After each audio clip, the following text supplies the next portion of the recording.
My name is Cindy de Bleu, and CrossCast is an organization that is working with freelancers in communication and marketing, but is also looking at companies and tries to match freelancers for certain projects with large companies. So that's what we are doing. 2 minutes on my background. I have more than 23 years of experience in human resources. So I worked with all kind of, or I worked in the past with blended teams. So that's, I will present you a case study later on. And, but recently, like I've said, I've started to work for CrossCast because I wanted to go more on the commercial side. So thank you, Remy, for giving me the opportunity to present blended teams and the new way of working in my view. What I also wanted to say before starting with the agenda, I don't like a one-man show. So if you have questions or remarks, or you want to add something good from your experience, from your mindset, do not hesitate, I would say. So when I was asked, okay, can you give a presentation in the Freelance Business Month about blended teams? I thought, okay, what shall I do? And I thought, okay, maybe it's good to tell the freelance colleagues, okay, what does companies see under blended teams? What is that? And what would be a reason for companies to work with freelancers, because freelance people would be part of a blended team. I think it's good to have a look on what the advantage is, or if there are any disadvantages on working with freelance people then. I would also like to give you some tips and tricks from my experience in human resources, how to increase your success towards customers, towards companies, but also as a freelancer, in your personality as a freelancer. And I think it's important to give you a case study, what I saw, okay, in that case study from my previous experience, what I think worked well and what might be the development areas. And like I've said, if you have questions at the end, but in between, do not hesitate to give me your insights or ask questions, because otherwise it will become like a one-man show. And I'm not such a profunder of that, I must say.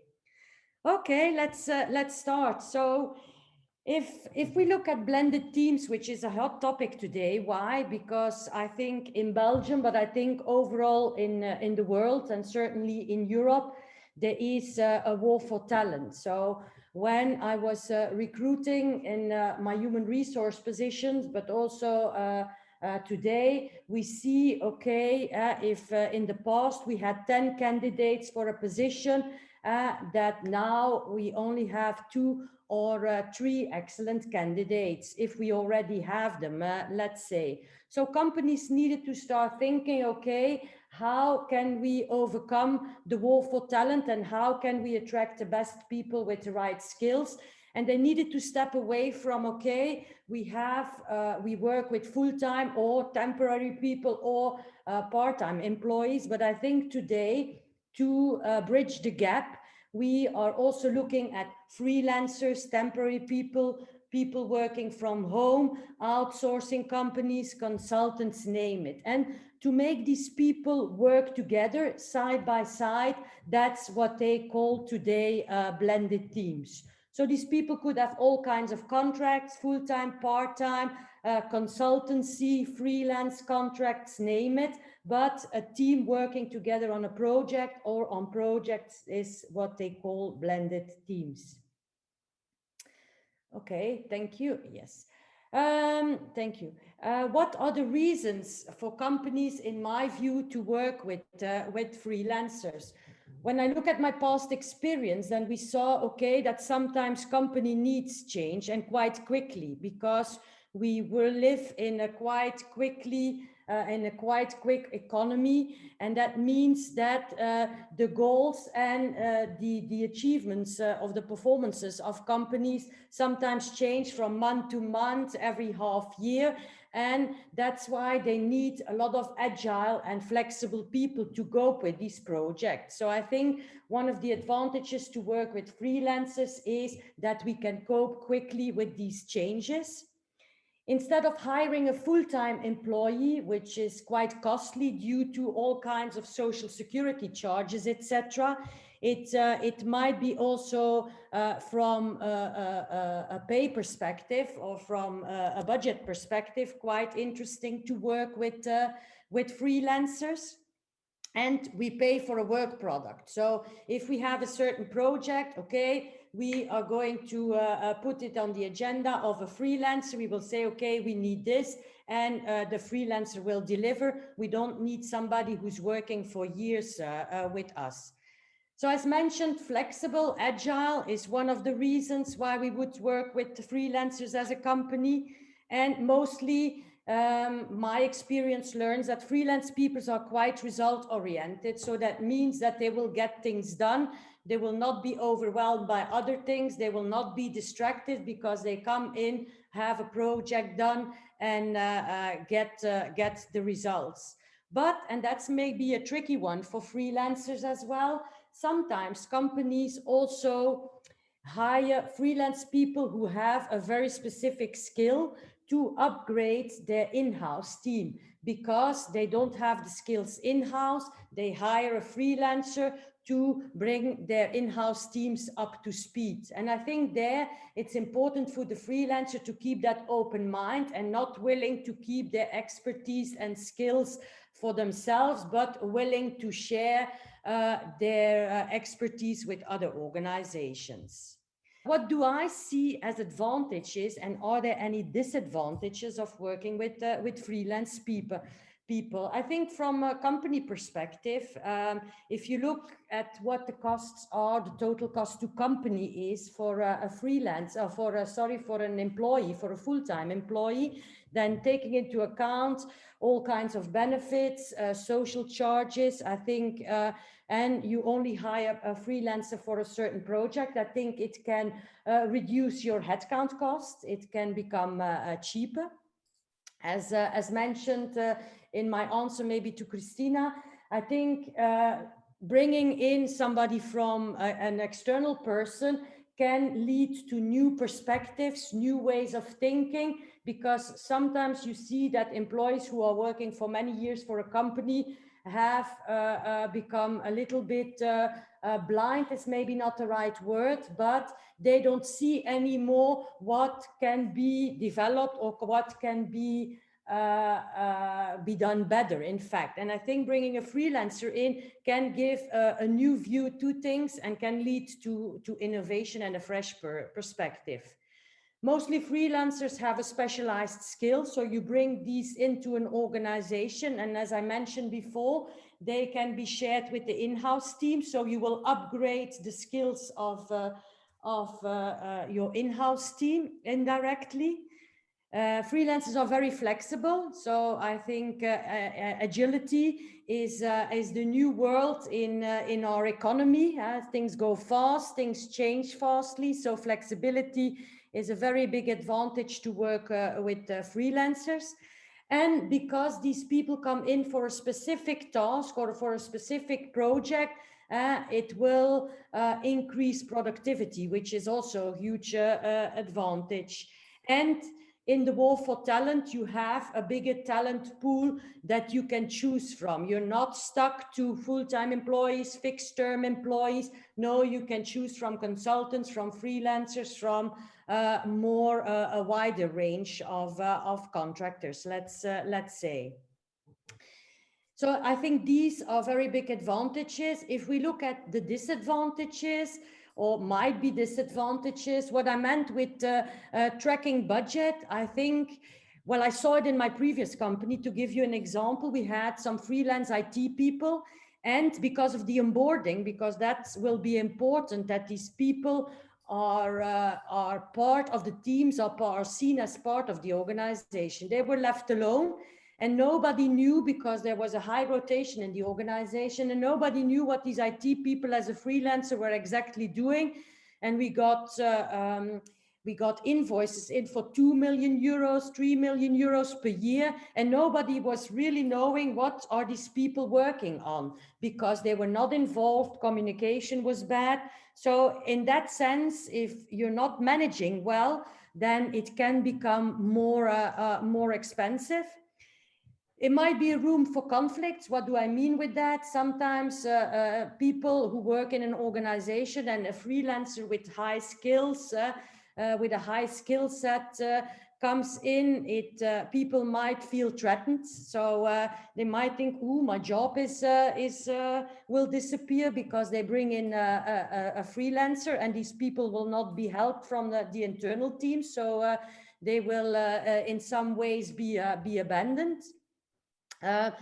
Sometimes it can increase administration. What do I mean with that? You need to look at planning. If you hire a full-time or a temporary worker, okay, they are in the organization, you have the monthly payroll, and that's it.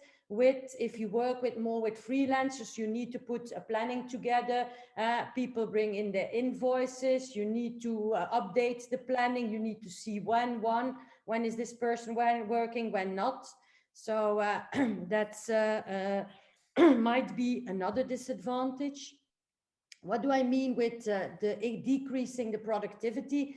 Well, like I've mentioned before, if you would have internal teams in organization that are not really open to work with freelancers, or are not very welcoming to freelancers, then it might start to work against each other, and then productivity could decrease.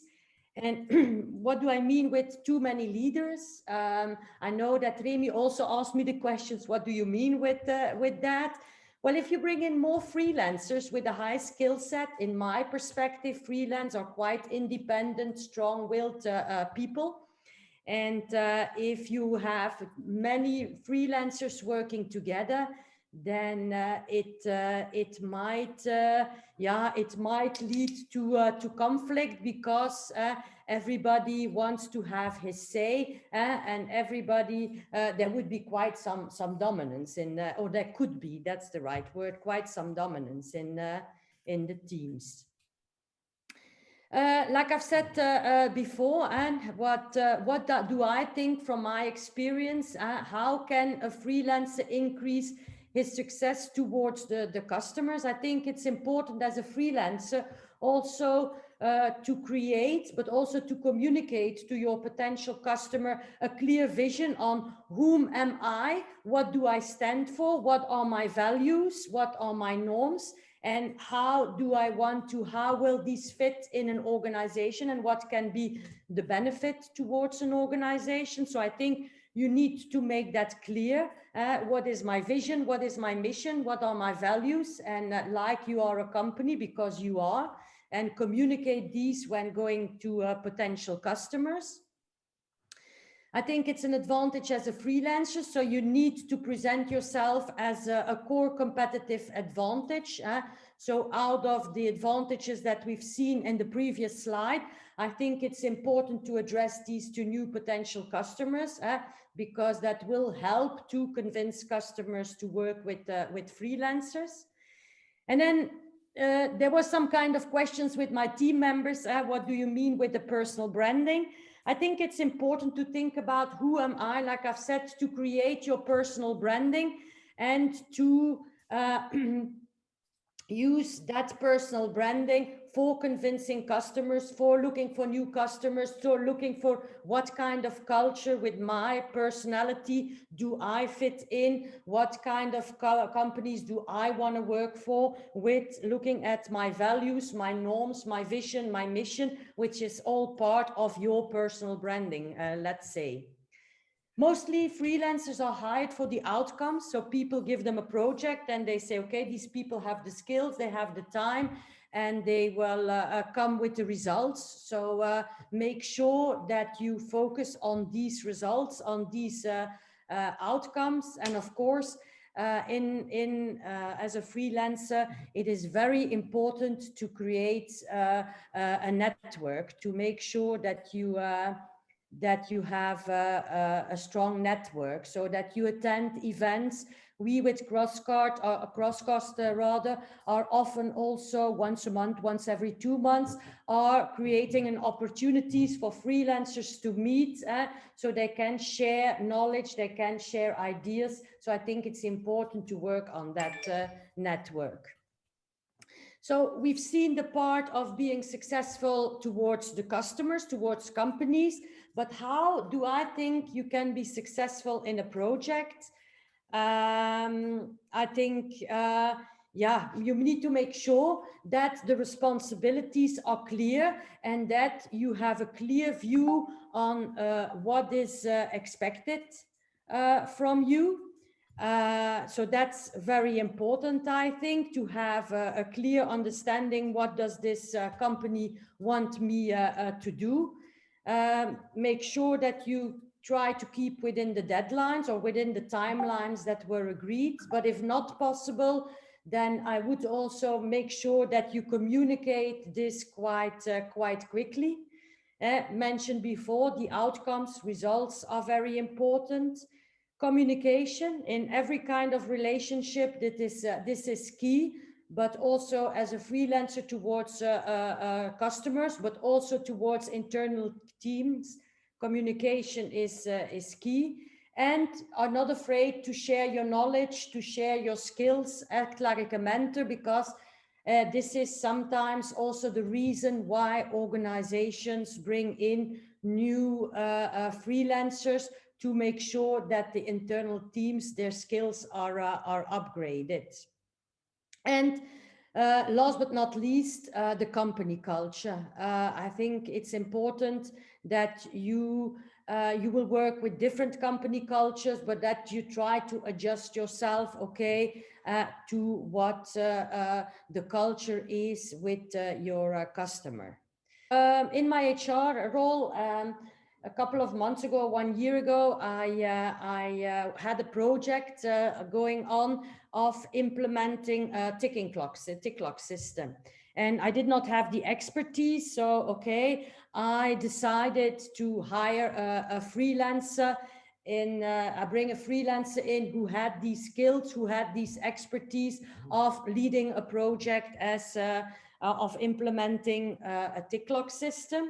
And what did I take away from that? I think what I did was, before, I looked for a couple of freelancers as an HR person, and I made sure that the potential candidate freelancers could meet with the team, because I think the fit within the team also for a freelancer is crucial.